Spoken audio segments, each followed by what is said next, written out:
Her last message came at 2:17 a.m. "Don't overthink it, babe. You don't need to know what happens on a girl's trip. That's why you're blocked until I'm home." And then, silence. The typing bubble appeared for half a second after that. Then it vanished. By morning, her profile picture was gone too. I sat at the kitchen counter, phone in hand, the refrigerator humming in the dark. There's a unique kind of quiet that settles in when trust fractures. It's not absence, it's a presence. Something heavy, alive, breathing beside you while you pretend you don't feel it. I didn't reply. I didn't call. I just watched the clock tick through her absence. 7 days. 7 days of nothing. And then, her return flight notification popped up on my screen. She must have forgotten her itinerary was still synced to our shared calendar. Terminal 3, Gate 14. Arrival, 6:45 p.m. She didn't expect me there. She expected a ride. She expected routine. She expected me, the same man she'd blocked, silenced, and confidently deceived. But the man waiting for her at that airport wasn't the same one she'd left behind. He'd been quietly remade in the dark. The first sign wasn't the message. It was the voice. Hers, faint in the background of a video her friend posted. Laughter that didn't belong to someone on a girl's trip. It was looser, drunken, intimate. Someone called her name. A man. Deep voice. Close. She didn't correct him when he called her baby. I replayed that clip 13 times before it vanished from her friend's story. 13 was enough. Still, I told myself maybe I was mistaken. Maybe it was nothing. Maybe the sound I heard was the echo of my own paranoia clawing through logic. I held on to that lie for 2 more days. Until her location pinged. The Find My Phone app she'd forgotten we shared placed her in a villa outside Cancun, registered under a man's name. The name I'd seen once before, on a LinkedIn comment under her post, 6 months ago. A man she called mentor. A married man. Older, wealthier. The kind of man who could afford to make her forget who she used to be. That night I opened my laptop.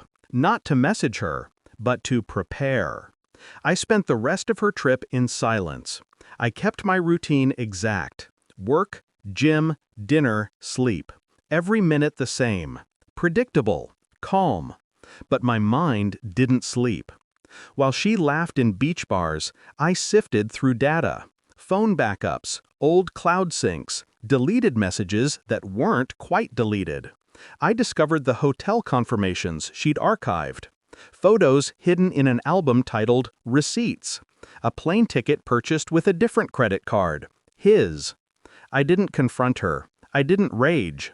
Instead, I built a story. Quietly. Piece by piece. I contacted an investigator I'd used once for a business background check. Told him to pull flight records, passenger lists, surveillance captures. He didn't ask questions. Money does the explaining. 3 days later, he sent me a folder. In it, photos. Her. Him. A hand on her lower back. A kiss. A bed through a window half shielded by blinds. I saved them to a hidden drive. I renamed the folder Closure. That's what it would be. Not a confrontation, not a breakdown. A closing act. When she texted that morning, "Can you pick me up from the airport? I've missed you." I was already parked near Gate 14. But not alone.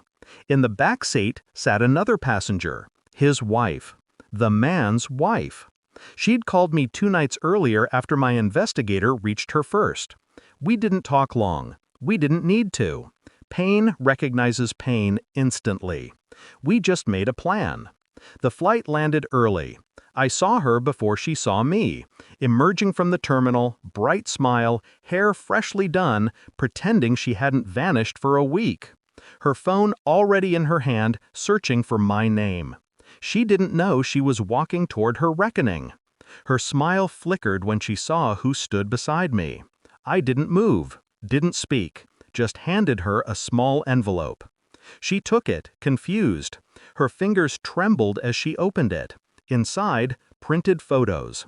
The villa, the kiss, her face, his hands. And behind her shoulder, a whisper, his wife's voice, soft and venomous. He deserved to know. Her eyes darted between us, wide, hunted. For the first time, I saw her truly speechless.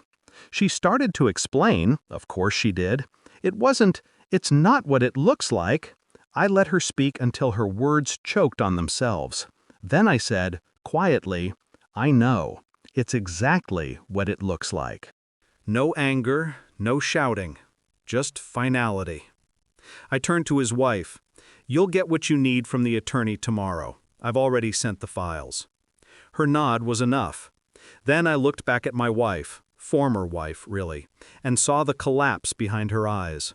The dawning realization that I hadn't been ignorant or blind or weak. I'd known, and I'd let her walk herself into her own undoing. Who's waiting for you now? I asked. She didn't answer. Her phone buzzed, his name flashing on the screen. His wife smiled. Go ahead, answer it.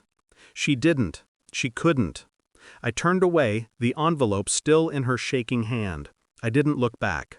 The drive home was quiet. I rolled down the windows. Let the November wind wash out the last traces of her perfume. The house would be empty now. I preferred it that way. No explanations, no forgiveness, just silence, the honest kind this time. I deleted her contact, blocked her number. Not in anger, just precision. She once said, "You don't need to know what happens on a girl's trip." She was right. I didn't need to know. I just needed to remember who I was when I stopped pretending not to. And as the highway lights slid across the windshield, I realized something simple. She thought she'd blocked me out, but all she really did was set me free.